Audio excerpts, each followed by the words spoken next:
오늘 다 같이 은혜 받으실 생명 양식은 히브리서 10장 38절입니다. 히브리서 10장 38절. 한 절이니까 우리 다 같이 한 목소리로 봉독하시겠습니다.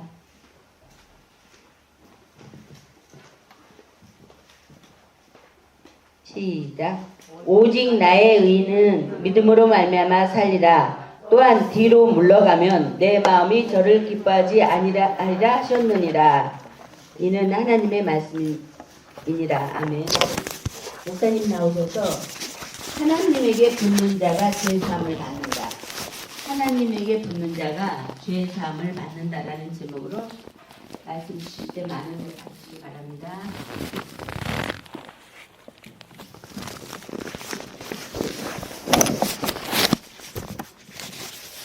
네, 본문 말씀이 참고적으로 좀 적으셔야 될게요. 창세기 4장 16절과 시편 51편 11절 두 군데를 적으시면 되겠습니다. 창세기 4장 16절과 시편 51편 11절 말씀 보게 되면요. 16절 말씀을 보게 되면은 가인이 여호와의 앞을 떠나 나가 에덴 동편 놋 땅에 거하였더니라고 기록을 하고 있습니다. 시편 51편 11절에는요. 나를 주 앞에서 쫓아내지 마시며 주의 성신을 내게서 거두지 마소서 하고 기록을 하고 있습니다. 오늘 두 참고적인 본문은요. 가인과 다윗에 대한 구절입니다. 이 구절을 보게 되면 가인의 마음 상태와 다윗의 마음 상태를 각각 알 수가 있습니다. 가인 하면은 우리가 제일 먼저 생각나는 게 인류 최초의 살인자구나. 자기 동생을 죽인 그러한 나쁜 인간이구나라고 먼저 떠오를 것입니다. 그러나 우리가 가인을 이름을 보거나 아니면은 창세기 족보를 이제 읽어보셔서 아시겠지만은 가인은 태어났을 때요 굉장히 큰 기대를 가지고 태어났습니다. 다시 말씀드리면요 창세기 4장 1절에 보게 되면은 아담이 그 아내 하와와 동침하매 하와가 잉태하여 가인을 낳았고 이르되 내가 여호와로 말미암아 등남하였다 하니라 그랬습니다. 그러니까 등남하였다 이것은 하와의 기쁨의 표현인데요. 사실 하와와 그 아담은요 하나님으로부터 이제 말씀을 어기는 바람에 죄를 정죄받아 가지고 에덴 동산에 쫓겨났지 않습니까? 그러면서 여인의 후손을 보내준다는 약속을 받았습니다. 그래서 아담과 하와는 에덴 동산에 있었을 때 그 기쁨, 그 즐거움, 그 평안함, 어둠이 조금도 없는 그러한 세계를 갖다가 기억을 하고 있는 상태에서 쫓겨났기 때문에 다시 복락원을 갖다가 기대를 하고 있었어요. 근데 마침 하나님이 여인의 후손을 보내준다 이렇게 얘기를 했기 때문에 가인이 여인의 후손인 줄 알았어요. 그렇게 믿었습니다. 아담과 하와는. 그래서 하와가 표현을 할 때 어떻게 표현을 했냐면 창세기 4장 1절에 보게 되면 우리 한번 찾아볼까요? 여호와로 말미암아 등남하였다 그랬습니다. 여호와라는 하나님의 성호가 있고 그 엘로힘이라는 또 하나님의 성호가 있습니다.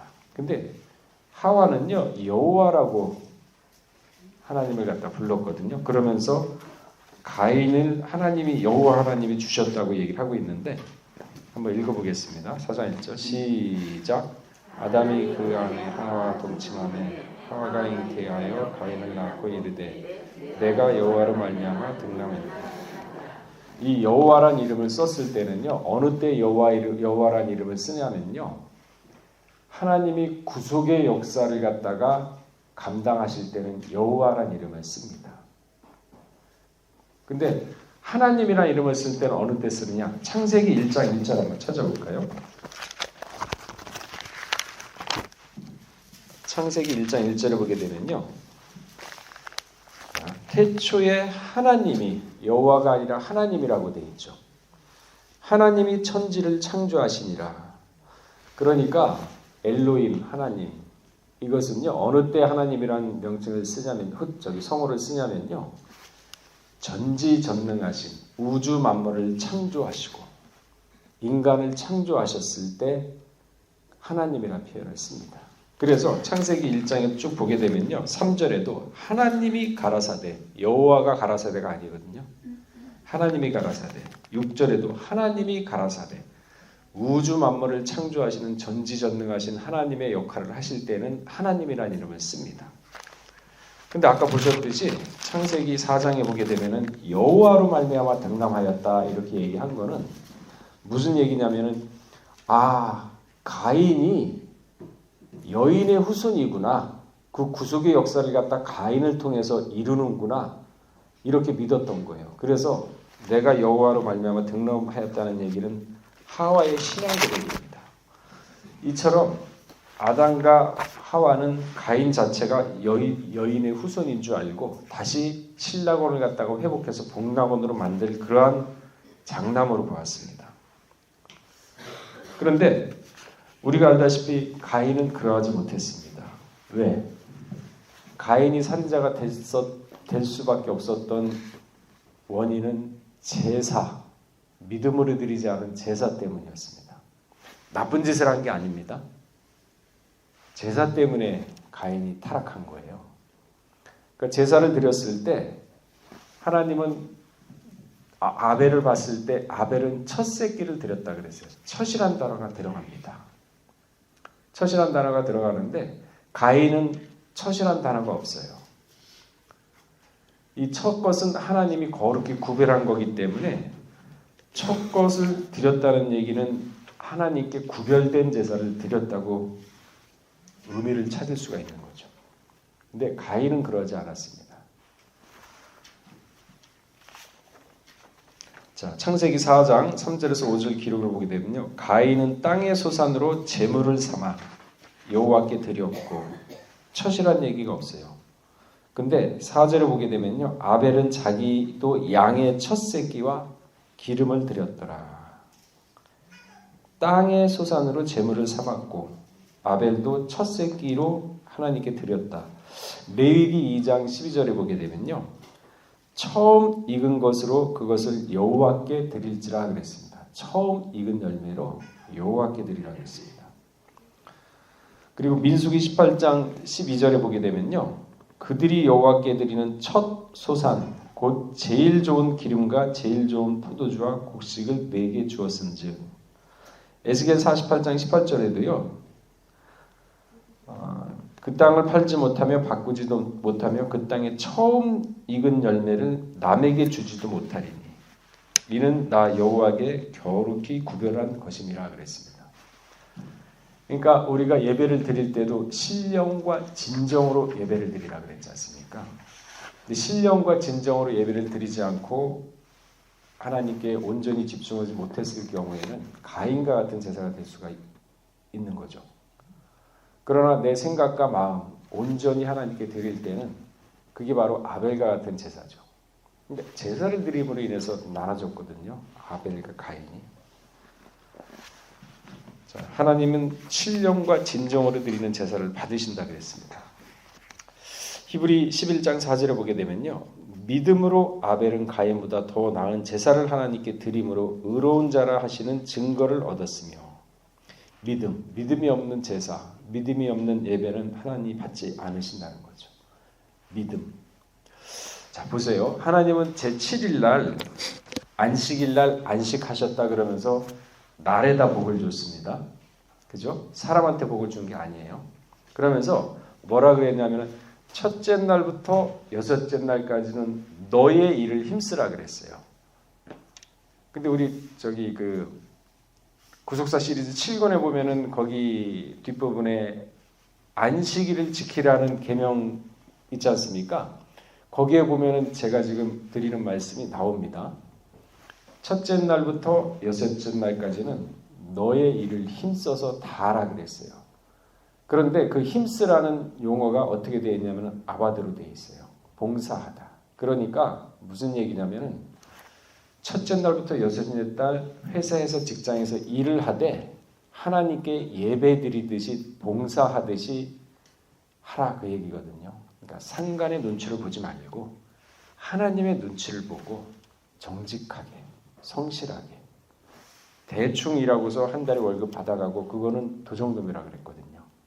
그래서 그 아바들 첫째 날부터 여섯째 날 사람이 아닌 하나님의 눈앞에서 정직하고 성실하게 내가 예를 들어서 100만 원 월급을 받는다 그러면 150만 원 일을 더 해주고 또 200만 원 일을 더 해주면서 그 월급을 받는 그게 바로 아바드입니다. 사람 눈치 안 보는 게. 자, 이렇게 철두철미하게 성실과 정직으로 일을 다 하고 나서 일곱째 되는 날 온전히 이제 일곱째 되는 날 안식일이지 않습니까? 그때는 내 생각, 내 마음 회사 일을 다 접고 잠시 접고 온전히 하나님께 드림으로만 해서 그 예배가 온전히 하나님께 드려질 때요. 첫째 날부터 여섯째 날까지 다 온전하게 되는 겁니다. 그래서 7일이 없으면 온전하게 되질 않아요. 그 책에 나와 있습니다. 그래서 7일 때는 신령과 진정으로 예배돼요. 그러한 사람이 바로 날의 축복을 받는 겁니다. 병도 안 걸리고 물론 살다 보면 나이 먹은 병 걸릴 수 있죠. 그러나 정도가 차이가 있을 거 아니겠습니까? 하고자 하는 일이 또 잘 풀립니다. 그러니까 날에 복 줬다 그랬어요. 이게 바로 7일을 온전히 하나님께 바치는 그러한 행위인 거죠. 그게 제사예요. 근데 우리는 그렇게 안 살지 않습니까? 말씀은 이렇게 되어 있는데 말씀대로 못 살고 있지 않습니까? 그러니까 믿음으로 온전히 자기를 드렸을 때 아벨과 같이 하나님이 연락을 하시지만은 그렇지 않을 경우에는 가인처럼 하나님이 그 예배를 안 받는다는 거죠. 자, 다시 돌아와서 가인은 분명히 하나님이 아벨을 죽이기 직전에 3번의 기회를 줍니다. 3번의 기회. 창세기 4장 7절에 그 말씀이 있죠. 내가 선을 행하면 어찌 낯을 들지 못하겠느냐. 선을 행치 않으면 죄가 문 앞에 엎드러지냐. 죄의 소원은 내게 있으나 너는 죄를 다스릴지니라. 소원. 무슨 얘기입니까? 사모하고 있었어요. 그러니까 가인은 이미 온전하게 자기 마음을 하나님께 드리지 못하고 세상 반, 하나님 반 나눠져 있었습니다. 그러니까 아벨을 딱 봤을 때 아벨의 제사는 받는데 자기 건 안 받으니까 시기 질투로 아벨을 갖다가 굉장히 미워했죠. 그러니까 그 시기 질투가 깊어지면요.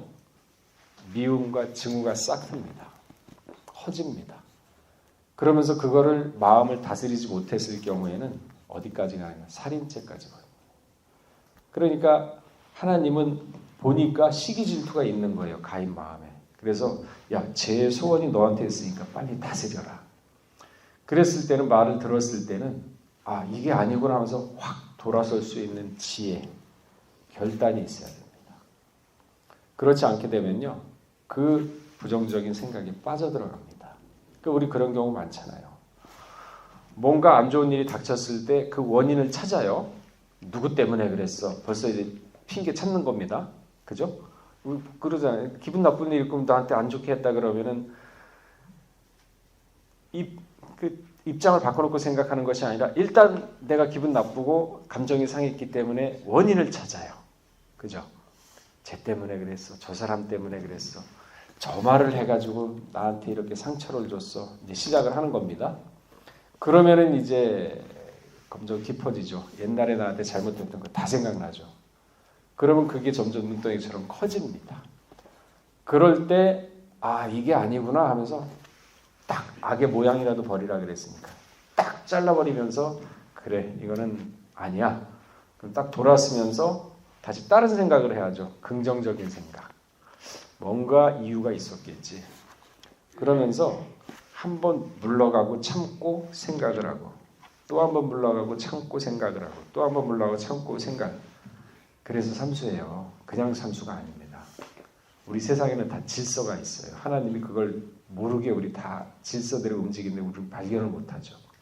여러분 가위바위보 할 때도 몇 번이에요? 3번이죠. 그거 누가 시켜서 하나요? 그렇잖아요. 그렇게 자기도 모르게 되는 거예요. 그죠? 3번, 삼수.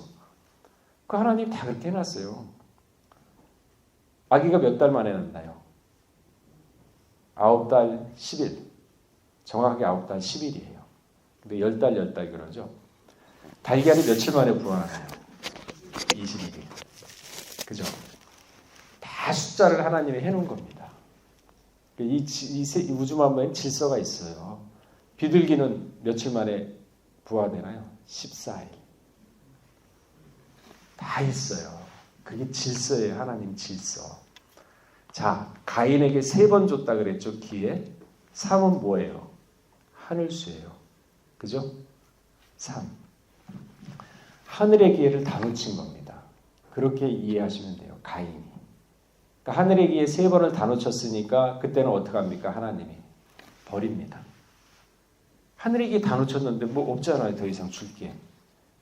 그래서 가인이 하나님 앞에서 딱 돌아서 동편의 놋 땅으로 갔다 그랬죠. 그 놋이란 뜻이 뭔가요? 황무한 그런 뜻이거든요. 황무한. 그러니까 방황하는 인생. 자, 창세기 4장 7절이라 그랬는데 쭉 읽어보시게 되면요. 가인은 하나님을 떠나 롯 땅으로 가서 방랑하는 자, 도망하는 자 그 뜻입니다. 그런데 3번의 기회를 갖다가 다 주셨다 하더라도 하나님한테 달라붙으면 어떻게 됐을까요? 가나안 수로보닉의 여자 있죠. 오늘 제목이 뭐예요? 그렇죠. 가나안의 수로보닉의 여자가 있어요. 그 여자는 자기 딸 낳게 해달라고 예수님한테 달라붙었지 않습니까? 그때 예수님이 쳐다도 안 봤어요. 그러면서 그냥 지나갔어요. 근데 이 여자가 뒤에서 막 소리 지르고 막 울고불고 난리를 치는데도 안 봤습니다. 제자들이 민망해가지고 예수님한테 그랬어요. 저 여자를 좀 오게 하셔서 아니면 우리를 보내셔서 무슨 말씀이라도 좀 전해주시면 좋겠습니다. 너무 민망하고 무안하니까. 그때 예수님이 뭐라 그랬냐면 자녀에게 줄 떡을 개에게 줄 수 없다 그랬어요. 그러면은 일단 예수님은 그 가나안 여자는 버린 겁니다. 그죠? 버린 거예요. 왜? 개 같은 취급을 했으니까. 근데 그 여자는 어땠습니까? 옳습니다. 개도 주인의 상에서 떨어지는 것을 먹나이다. 그러니까 내가 이만한 믿음을 못 봤다 그랬어요. 그죠? 그러면서 네 믿음대로 되라 그랬습니다. 그죠? 거기서 그 여자가 가인처럼 놋 땅으로 가버렸으면 낫겠어요? 안 낫겠어요? 안 나요. 자, 그 반대되는 사람이 있습니다. 다윗이 있죠. 다윗은요, 그 사울왕한테 10년 동안 쫓기면서 도망 다닐 때는 신앙이 굳건했습니다. 그래서 오직 하나님만이 나를 살리고 내 생명은 하나님 손에 있구나 하고서 믿고서 10년 동안 돌아다닐 때는 마음이 흐트러지지 않았습니다. 그저 하나님이 내 일거수일투족 어디 가나 나를 사비부 보호해 준다라고 굳건하게 믿었어요.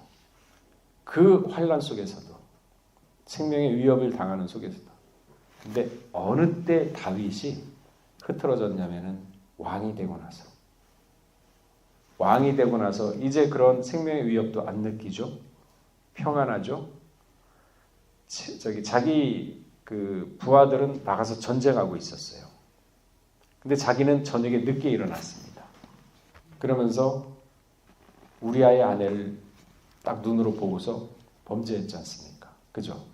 눈으로 봤을 때 악은 모양이라도 버리라 그랬거든요. 딱 봤을 때 이건 아니구나 하면서 딱 잘라서 돌아서가지고 마음에서 그걸 딱 뛰쳐냈으면은 죄 안 졌죠. 근데 계속 보니까 눈으로 들어오고 그러니까 이제 마음에 틈이 생기죠. 그럼 마귀가 가만히 있습니까? 더 강하게 집어넣죠. 그 죄 짓는 순서가 다 있어요. 첫째, 눈으로 봐요. 귀로 듣고. 그래서 너희가 보는 것, 듣는 것 조심해라 하는 게 그겁니다. 그걸 듣고 나서 마음으로 들어옵니다. 마음으로 들어오면요, 생각을 하게 돼요. 생각을 하게 되면서 이 생각이 점점 커지잖아요. 그러면은 그때는 제어하기가 힘듭니다. 그래서 악을 다스리라고 안 그랬어요. 악의 모양을 버리라 그랬습니다. 그 이유가 있는 거죠. 그러니까 우리가 아까 제가 좀 말씀드렸지만 누가 믿고 막 그래. 이게 처음에 들어왔을 때 아니다 하고 딱 잘라버렸으면 괜찮은데 옛날 생각 진짜 수십 년 동안 생각 안 난 것까지 다 생각나요. 그죠? 그러면 이제 점점 악이 커지는 거예요. 그 누가 좋아합니까? 마귀가 좋아하죠. 심어놨으니까. 틈을 보였으니까. 그럼 죄 짓는 거예요. 미워하고 살인죄. 그거 짓는 겁니다. 그러면 십계명을 어기게 되는 거지 않습니까? 십계명. 근데 다윗이 그랬어요. 나태해지니까 그때부터 마음에 틈이 생깁니다. 그래서 여러분 주변의 환경을 참 잘 관리하셔야 돼요. 환경. 그러니까 내 주변의 환경을 관리하라는 얘기는 무슨 얘기냐면은 사람은 쉽게 편안하고 쉽게 이렇게 그 안락을 취하려는 게 있거든요. 거기에 빠져들게 되면은 안 됩니다. 그러니까 편하게 쉬지 말라는 얘기는 아니에요. 쉬긴 쉬시되 마음은 흐트러 놓지 말라 그랬어요. 그게 바로 신독이거든요. 신독. 삼가할 신자의 홀로독입니다. 그러니까 그게 무슨 뜻이냐면은 사람이 조용한 방에 혼자 있을 때도 마치 여러 사람이 있는 것처럼 여겨라. 그러면 마음이 흐트러지지 않고 말이나 행동도 정신도 흐트러지지 않는다. 그게 신독입니다. 옛 현인들은 지혜로운 사람은 그렇게 했어요. 그게 우리 성경에서 뭐라 그랬느냐? 잠언서 4장 23절에 마음을 다스려라. 그 뜻이거든요. 근데 원로 목사님도 그러시잖아요. 빈 그릇을 가지고 갈 때, 두 손으로 가지고 갈 때도 거기에 물이 가득 차 있는 것처럼 여기고 움직여라. 그리고 빈 방에 들어갈 때도 여러 사람이 앉아 있는 것처럼 여기고 들어가라. 그러니까 그게 바로 주변 환경을 관리하는 겁니다. 나태해지지 않기 위해서. 그래서 다윗이 그 나태함 때문에 죄를 지었거든요. 자, 보세요. 다윗이 더 악한 사람일까요? 가인이 더 악한 사람일까요? 한번 생각을 해볼까요? 얼핏하기에는 가인이 더 악할 것 같아. 그렇잖아요. 근데 하나씩 따져볼까요? 똑같죠? 맞아. 나쁜 놈들. 자, 한번 볼까요? 일단은 가인은 제사를 드렸지 않습니까? 제사를 드렸고 다윗은 제사가 아니었어요. 뭐였나요? 나태해가지고 늦게 일어난 거잖아요. 그죠? 근데 어쨌든 가인은 제사를 드리는 상황이었어요. 그리고 하나님이 동생의 제사를 받고 자기 제사를 안 받기 때문에 하나님에 대한 열심도 있었습니다. 시기 질투했으니까. 그래서 동생 아벨을 죽였습니다. 근데 다윗은요, 제사도 아니고 자기 스스로 나태해져가지고 늦게 일어나가지고 우리아 아내를 범했습니다. 그리고 그것도 모자라서 우리아까지, 남편 우리아까지 전쟁터 최고 앞에 내보내서 죽였어요. 근데 그것도 어떻게 죽였냐면요, 우리아한테 편지를 써서 보냈어요. 요압한테. 그러니까 우리아한테 편지를 갖다 뭐라고 써서 보냈냐면은 이 우리아를 갖다가 전쟁터 맨 앞으로 내보내라. 그리고 뒤로 빠져라. 그럼 쟤는 앞에 서가지고 화살 맞고 죽을 것이다. 요압한테 그걸 쓴 거를 누가 갖다 줬냐면 우리아 자기가 갖다 줬어요. 왕이 썼으니까 열어보질 못하잖아요. 그래서 요압이 그 편지를 보고서 우리아를 앞에 보내고 모든 병력은 빠졌어요. 그러니까 우리아는 정신없이 싸우다가 화살 맞고 그냥 죽어버렸거든요. 그러니까 다윗은 아주 사악하게 우리아까지 죽였고, 그것도 우리아 손에 편지를 쥐어주었고, 그리고 그 아내까지도 범했습니다. 이것만 딱 객관적으로 놓고 봤을 때 누가 더 악합니까? 다윗이 악해요. 그렇게 사악합니다. 그런데 다윗하고 가인하고 다른 점이 있다면 다윗은 하나님께 붙었습니다.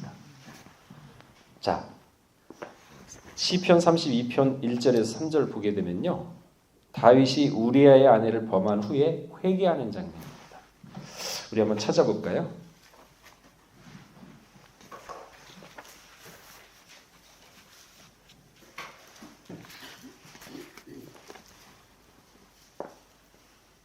자, 읽어보겠습니다. 시편 32편 1절에서 3절. 시작. 허물의 사함을 얻고 그 죄의 가리움을 받는 자는 복이 있도다. 마음의 간사가 없고 여호와께 정죄를 당치는 자는 복이 있도다. 망할 때 종일 신음함으로. 그러니까 자기 있는 죄를 다 뱉어낸 거예요, 다윗은. 그러니까 나단 선지자의 질책을 받았을 때, 아, 내가 잘못했구나 하면서 하나님께 붙었습니다.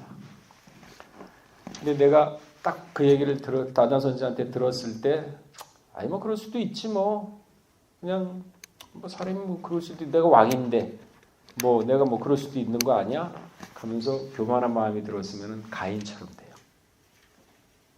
그래서 하나님이 뭐라 그랬습니까? 모세가 뭐라 그랬습니까? 너희가 오늘이라는 말을 들었을 때 마음을 강팍히 하지 말라. 말씀을 들었을 때 마음을 강팍하게 하는 자는 하나님이 깨닫지 못하게 합니다. 얘기를 안 해요, 하나님이. 그러니까 내가 토설치 아니할 땐 종일 신음함으로 하면서 눈물을 흘리면서 자기의 모든 죄를 갖다가 자복을 했어요. 그러니까 여러분 회개를 할 때, 하나님 내 잘못했습니다. 그때는 어쩔 수가 없었어요. 좀 봐주세요. 나 회개했어. 그러면 회개가 되나요? 안 돼요.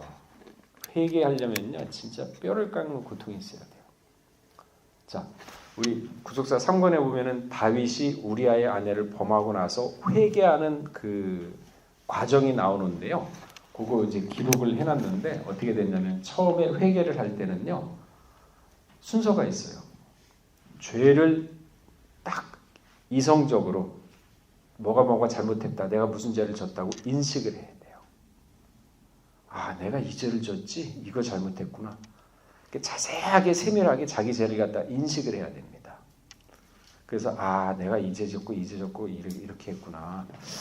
내가 이때 이런 생각이 들었었는데 이게 내가 잘못했구나 하면서 하나씩 되씹어가면서 죄 지은 과정을 뭐가 잘못했는지 어떤 과정으로 졌는지 머릿속으로 이성적으로, 감성이 아니라 이성적으로 인식을 해야 돼요. 그리고 난 다음에 그 죄를 가지고 통해 자복을 해야 됩니다.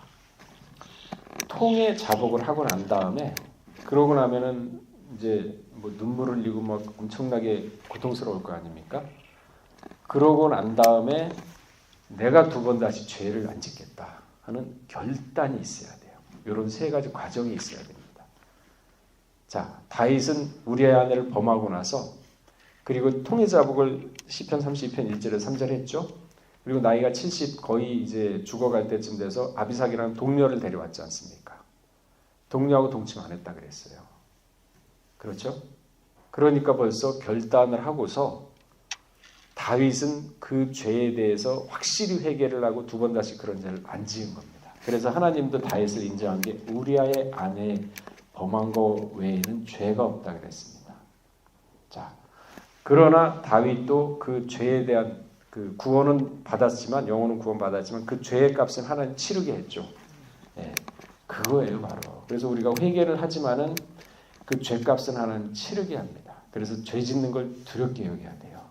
죄 짓고서 우리는 보통 그런 생각 많이 해요. 죄 열심히 짓고서 나중에 죽을 때 돼서 회개하면 돼. 하나님 다 받아주셔. 그러잖아요. 참 편하게 믿죠, 예수. 아니 뭐 나중에 다 회개하면 되는 거야. 하나님 그렇게 됐잖아. 그러잖아요. 그러면 죄 짓기 또 쉬워요. 근데 거기에 대한 죄값이 있어요. 영혼은 구원 받았지만. 그러니까 그걸 생각하면은 죄를 못 짓죠. 자, 어쨌든 가인과 다윗은 똑같이 죄를 지었지만은 다윗이 죄가 더 무겁습니다. 그런데 다윗은 하나님께 붙었고 가인은 하나님의 낯을 떠났어요. 이게 큰 차이입니다. 자, 말씀을 정리하겠습니다. 잠언서 19장 3절에 보게 되면요, 뭐라고 되어 있냐면은 사람이 미련함으로 자기 길을 굽게 하고 마음으로 여호와를 원망하느니라 그랬습니다. 자기 길을 굽게 만들었습니다. 뭐 죄가 없이 망한 자가 누가 있느냐 그랬죠? 그러니까 죄가 있으면요 길이 굽어요. 길이 굽었는데 그걸 해달라고 기도하면 해주겠습니까, 하나님이? 죄 때문에 복이 달아나는데. 그러니까 잠언서 19장 3절이요. 사람이 미련함으로 자기 길을 자기가 다 굳게 만듭니다. 안 되게 만들어. 근데 왜 안 되는지도 몰라. 그래서 학개서 1장 5절에 뭐라 그랬어요? 내 소일을 생각하라. 네가 해왔던 일을 생각하라. 그러니까 뭐가 잘못되고 뭐가 어디에서 틀어졌는지 곰곰이 생각을 해라. 그러면서 생각을 하고 잘못된 게 있으면 다윗처럼 회개를 하고 다시 바로잡고 나가면은 그 길은 형통하죠. 자, 근데 마음으로 원망을 하지 입으로는 또 원망 안 해요. 왜? 입으로 하나님 없죠 원망하면 믿음 없다는 소리 들을까 봐. 그죠? 절대 입으로 안 하시죠. 그러니까 속으로 그냥 하나님 원망해요. 그러니까 그 속에 또 부정적인 생각이 드니까 그게 또 싹이 커져요. 그러니까 하나님은 우리 중심을 보시는데, 그러니까 우리 삶이요 어떻게 돼야 되는? 하나님 눈앞에서 하나님은 우리 생각과 마음까지 지켜보시는구나. 눈앞에서 내가 산다 하는 생각을 떠나면 안 돼요. 그게 떠나는 순간 사사시대가 돼버립니다. 자기 소견대로 해요. 그러니까 하나님 눈앞에서 내가 양심도 지키고 말씀도 지키고 이 말 한마디가 저 사람한테 상처를 주는지 시험을 들게 하는지, 시험 들게 하면 또 연자맷도 메고 또 받아 또 들어가야 되잖아요. 그러니까 하나님은 두렵게 믿어야 돼요. 그러면요, 그렇게까지 해서 어떻게 믿어? 그게 이제 한 달, 두 달 되지 않습니까? 그러면은 평안이 와요. 마음이 평안합니다. 그 평안이 있어야 돼요. 그러면 그 평안한 가운데 이제 말씀이 들어갑니다. 막 마음이 혼란스럽고 막 정신없이 갈등이 있는 상태에서는 모든 게 다 귀찮아요.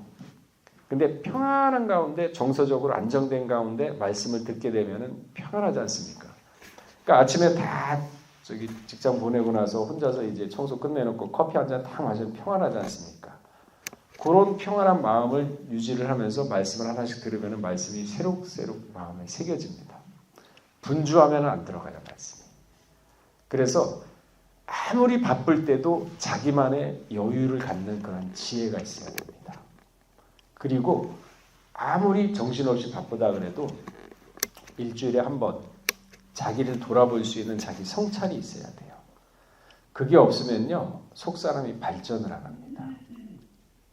정신없이 바쁘다 하더라도 잠깐 그걸 내려놓고 내가 지금까지 어떻게 왔는가, 이번 주를 어떻게 왔는가 곰곰이 생각을 해보세요. 그러면서 평안한 가운데 점차 자기가 그 일주일 동안 걸어온 길을 생각을 해보게 되면요, 야, 이때는 너무 성급했다. 이때는 좀 너무 내가 급하게 일을 한 것 같다라는 것들이 생각이 나요. 그러면은 내가 내 스스로를 갖다 객관적으로 보게 되면요, 요거는 내가 좀 단점 같다. 그럼 그거 고치면 됩니다. 그리고 요거는 참 잘한 것 같아. 그래? 그러면은 그 잘한 거는 키우면 됩니다. 그러면서 자꾸 자기 자신의 객관적으로 봐가면서 내 단점, 잘못된 점은 잘라내버리고 이건 아니야. 악의 모양이라도 버리라 그랬으니까. 잘한 거는 이거는 내가 잘했어. 그러면서 그거는 앞으로 좀 더 어떻게 하면 더 발전할까. 이렇게 하면서 자기 스스로의 주인, 마음의 주인 되는 게 누구냐면 자기 자신이 돼야 돼요. 정신없이 이 얘기 듣고 저 얘기 듣고 기가 얇아가지고 쫓아가고 이 얘기 듣고 또 쫓아가고 뭐 그러면서 좌로 막 흔들리고 왔다 갔다 하면 마음이 평안하지 않아요. 그런 마음은요, 말씀도 안 들어가요. 평안한 가운데 말씀이 들어가는 겁니다. 그리고 그 평안한 가운데 말씀이 들어가야 장성해. 그래서 예수님 부활하고 난 다음에 뭐라 그랬습니까? 너희에게 평강이 있을지어다 그랬습니다. 여러분 마음이 평안하면요, 그게 이제 훈련도 필요합니다. 습관이 돼야 되니까. 예수님도 습관처럼 기도하러 가셨다 그랬잖아요. 사람은 뭐든지 습관이 필요해요. 운동도 습관이 돼야지 운동이 되는 거지. 그거 습관 안 된 사람 운동하려면 그 고통이에요. 노동. 그러니까 마음이 평안한 가운데 유지를 하세요. 규칙적으로 내가 나만의 시간을 가지면서 나를 돌아볼 수 있는 시간. 그 평안한 가운데 있으면요, 그러는 가운데 성경 말씀을 보고 말씀을 듣게 되면은 그 말씀들이 새록새록 깨달아집니다. 그러면 그게 바로 유다서 1장 20절 말씀에 거룩한 믿음의 자신을 건축하는 겁니다. 또 마음이 평안하면요, 욥기 12장 5절 한번 찾아보겠습니다.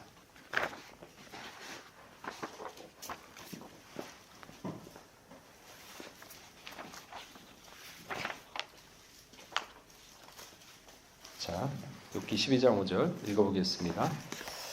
시작. 평안한 자의 마음은 재앙을 멸시하나 재앙에 실족하는 자를 기다. 그러니까 마음이 급해가지고 막 어떻게 막 정신없는 사람은요 재앙이 닥쳐오면 더 호들갑 떨잖아요. 그죠? 근데 평상시에 그런 평안한 마음을 유지하는 거예요. 그러면 재앙이 닥쳐도요 웃어요. 왜? 마음이 평안하면요 길이 보입니다. 그래서 가만사성이라 그러잖아요. 그러니까 우리가 생활 가운데 이걸 실천을 하는 거예요. 그냥 덮어놓고 마음은 분주하고 이 얘기 듣고 저 얘기 듣고 다 듣고 왔다 갔다 하면서 하나님 해주십시오. 그러면은 하나님은 내가 해줄 테니까 또 마음 좀 평안하게 곰곰이 좀 생각을 해봐라 그러는데 그거는 안 들리죠. 눈앞에 급하니까. 그래서 조급한 게 죄예요. 그래서 옛 현인들이 참 지혜롭습니다. 돌다리도 두들겨 가라. 아무리 급해도 실을 갖다 바늘 허리에 둘러쳐가지고 꼬맬 수가 있겠느냐. 그러니까 현인들 참 지혜롭지 않습니까? 그러니까 우리 성경에도 그러죠. 조급한 자는 미련한 자보다 더 나쁘다 그랬지 않습니까? 그러니까 생활 가운데 이게 말씀입니다. 지금 말씀을 제가 전하는 겁니다. 아, 조급한 게 안 좋은 거구나. 그럼 실천하시면 돼요. 그게 바로 믿음 위에 자신을 건축하는 거예요. 아, 평안, 아, 그래? 근데 주변 환경부터 내가 평안을 해야 되겠구나. 그래서 주변 환경을 관리를 하셔야 돼요. 부정적인 생각 듣지 않게 하시고 좋은 것만 생각하시고 안 된다 마귀는 심어놓죠. 그러면은 빌립보 4장 13절에서 내게 능력 주시는 자 내가 할 수 있다 하면서 마귀하고 치고받고 싸워야 돼요. 어떻게? 피 흘리기까지. 너희가 마귀와 대항하는데 피 흘리기까지 안 했다고 질책을 받지 않습니까? 그러면요 마음이 단단해져요. 신앙이 단단해집니다. 그러면요 하나님이 내어 쫓아도 붙어요. 어린애들 너 집 나가 그러면은 잘못했다 그러면은 막 가슴이 찡하지 않습니까? 근데 진짜 집사하고 나가면 열받잖아요. 그죠? 막 열받아요. 막 더 때리잖아요. 그러니까 하나님 똑같아요. 아니 아들까지 죽여가면서 우리를 갖다가 구원을 했는데 하나님이 질책을 안 하겠습니까? 강인하게. 그래서 히브리서 12장에 뭐라 그랬습니까? 하나님이 질책을 안 한 자는 사생하라 그랬잖아요. 그러니까 이제 생각을 바꾸세요. 아, 환경이 안 좋고 뭐가 환란이 온다 그래도 그걸 능히 이겨낼 수 있다는 믿음과 기도로서 헤쳐나가세요. 그게 왜 그러냐면 하나님이 징계를 주는 건요. 사랑하기 때문에. 왜? 잠언서 17장 3절 말씀에 도가니는 은을 풀무는 금을 여호와는 마음을 연단하세요. 그러니까 마음을 연단된 사람은 어떤 환란이 오더라도 평안합니다. 마음이. 다 이겨낼 수 있기 때문에. 왜? 든든하게 하나님을 믿기 때문에. 그럼 하나님 믿는데 하나님이 안 가르쳐 주겠습니까? 자, 그러니까 가인과 다윗 어느 길에 설지는 여러분 선택입니다. 제가 그걸 선택해 주는 거 아닙니다. 저는 목사로서 이런 길도 있고 이런 길도 있습니다. 신앙은요 각자 거예요. 그 에스겔 14장 14절에 그 말씀이니까 노아, 욥, 다니엘이 거기 있을지라도 자기 의로 자기만 구원받는다. 14장 20절에는 노아, 욥, 다니엘이 거기 있을지라도 자기 의로 자기만 건지지 자기 자식도 못 건진다 그랬어요. 신앙은 1대1입니다. 그러니까 하나님과 신앙을 올바로 정립하시고 아침에 딱 일어나면 하나님 먼저 찾으시면서 하루를 시작하면서 내 마음을 흐트러 놓지 마세요. 쓸데없는 사슴 그런 얘기, 사사로운 얘기 듣지 마시고 들어도 지혜롭게 한 귀를 듣고 한 귀를 흘리면서 필요한 것만 딱 빼내시고 그러면서 내 신앙의 마음은 잠언서 4장 23절에서 스스로 지키세요. 그래서 마음이 스스로 지키면요 생명나무에 가는 길이 마음속에 있습니다. 그러면 나중에 말씀을 받다 보니까 비밀을 알게 돼요. 아, 이게 이런 뜻이구나. 그런 장성의 분량까지 올라가면서 가야지만 나중에 변화의 차원까지 갈 수 있어요. 첫 번째 어디서부터 시작하느냐? 마음이에요. 말씀 아무리 많이 받아도요. 마음이 개간이 안 되면요. 다 도로함이 타버려요. 죄송합니다. 불교 용어 써가지고. 다 도로 무기 돼버려요. 그러니까 제일 중요한 게 마음입니다. 마음에 따라서 세상 보는 게 달라요. 내 마음이 기쁘고 평안하면요. 세상이 그렇게 즐거워 보입니다. 내 마음이 괴롭잖아요. 세상이 그렇게 다 싫고 귀찮아 보여요. 세상이 바뀌었나요? 아니요. 마음이 바뀌었어요. 본인 마음. 이 지혜를 가지셔가지고 다윗처럼 하나님께 붙는 우리 육대교 모두가 되시길 주의 이름 축원하겠습니다. 같이 기도하겠습니다. 사랑하신 하나님 아버지 참으로 인생에게 생명나무의 길로 가는 그 비밀을 마음에 허락했다고 하였습니다. 잠언서 4장 23절에는 마음을 다스려라 생명의 근원이 이에서 남이라고 분명히 말씀하고 있습니다. 아버지 하나님, 우리 6대교구 성도님들 살아가면서 힘들고 어려운 일이 있지만은 그 힘들고 어려운 일에 치여서 눌리는 것이 아니라 그것을 곰곰이 생각함으로 말미암아 이겨낼 수 있는 하나님의 은혜와 능력을 허락하여 주시었고, 또한 마지막 때는 사역을 많이 쫓는 스승을 두어서 진리의 말씀에 떠난다고 하였습니다. 남의 여러 말을 들음으로 인해서 그 말에 휘둘리면서 마음이 흔들려서 하나님의 진리의 말씀이 마음 가운데서 떠나가는 어리석한 우를 범치 않는 6대교구 모두가 될 수 있도록 은혜를 더하여 주시옵소서. 오늘 하루도 주의 시간입니다. 함께해 주실 것을 믿고 감사드리면서 예수 그리스도 받들어 감사의 기도를 드렸사옵나이다. 아멘.